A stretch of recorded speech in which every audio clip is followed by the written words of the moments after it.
Hello दोस्तों, welcome to my YouTube channel the digital law. आप सभी को नमस्ते। दोस्तों, मैं लॉ स्टूडेंट भी हूँ, मैं प्रैक्टिसिंग एडवोकेट भी हूँ और आज मैं सोच रहा था कि मैं आप लोगों के सामने कुछ सिविल और हमारे न्यायपालिका से संबंधित केसेस से रिलेटेड चीज़ें मैं आप लोगों के सामने लेके आऊँ। दोस्तों, हमारे भारत देश में सिविल मामले न्यायपालिका द्वारा निपटाए जाते हैं और ये मुख्य रूप से व्यक्तियों, संगठनों या सरकारों के बीच अधिकारों, दायित्वों और देनदारियों के संबंध में विवादों से संबंधित होते हैं। भारत में 2025 में दीवानी मामलों को अन्य कानूनी प्रणालियों के समान तरीके से वर्गीकृत किया गया है। हालांकि भारतीय कानूनी प्रणाली की अपनी संरचना और उन्हें नियंत्रित करने वाले विशिष्ट कानून हैं।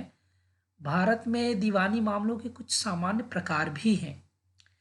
भारत में दीवानी मामले विभिन्न कानून जैसे कि सिविल प्रक्रिया संहिता सीपीसी, भारतीय अनुबंध अधिनियम इंडियन कॉन्ट्रैक्ट एक्ट, भारतीय साक्ष्य अधिनियम एविडेंस एक्ट, पारिवारिक कानून और विशिष्ट क्षेत्रों से संबंधित विशेष अधिनियम, फॉर एग्जाम्पल उपभोक्ता संरक्षण अधिनियम 2019, दिवालियापन संहिता 2016 आदि से शासित होते हैं। इनकी प्रकृति के आधार पर इन्हें आमतौर पर जिला न्यायालयों, उच्च न्यायालयों और विशेष न्यायाधिकरणों द्वारा दीवानी अदालत में चलाया जाता है। तो दोस्तों, आज हम आपके सामने लेके आए हैं कॉन्ट्रैक्ट एक्ट से संबंधित कुछ विवादों के प्रकार। फॉर एग्जांपल कॉन्ट्रैक्ट डिस्प्यूट्स में आइए हम देखते हैं। इसमें पहला है दोस्तों breach of contract. When one party fails to fulfil the terms of legally binding agreement such as non payment, non delivery और नॉन परफॉर्मेंस। ये हो जाता है अगर इस प्रकार का कोई परफॉर्मेंस या ड्यूटी फुलफिल नहीं करता है किसी भी पार्टी के द्वारा, तो वो ब्रीच ऑफ कॉन्ट्रैक्ट में आ जाता है। नंबर 2 है sale of goods. Sale of goods में disputes regarding the sale and purchase of goods under the sale of goods act 1930।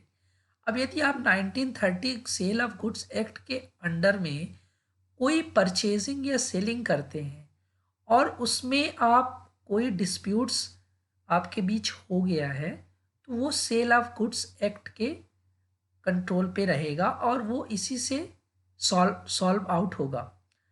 Number 3 है service contracts. Disputes involving service agreements like those related to business services, construction contracts और professional services.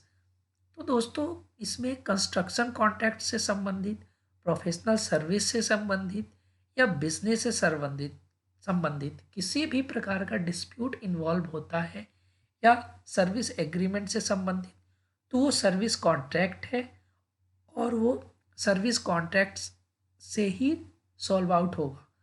तो दोस्तों, हमने देखा कि हमारे दीवानी मामलों में जो विभिन्न कानून हैं जो कि उनका प्रोसीजरल लॉ जो होता है वो सीपीसी होता है, इन्हें संचालित तो हम करते हैं, लेकिन इसमें समझने की सबसे महत्वपूर्ण बात यह है कि प्रोसीजरल लॉ तो प्रोसीजर बताता है, लेकिन जो सब्सटैंटिव लॉ होते हैं, सब्सटैंटिव लॉ हमें ये बताते हैं कि हमें किस प्रकार से, कहाँ पर, कौन से कानून से इस विवाद का या इस समस्या का समाधान कानून में है। उसको संचालित करने के लिए अगर वो सिविल नेचर का केस है तो उसके लिए सीपीसी मौजूद है। तो दोस्तों, हम आपके बीच इसी तरह की चीज़ें लेके आते रहेंगे और आप सब लोगों का सब्सक्रिप्शन और व्यूज़ जितना बढ़ेगा उतना मुझे कॉन्फिडेंट देगा कि मैं आप लोगों के सामने इसी प्रकार की नई नई चीज़ें लेके आता रहूं।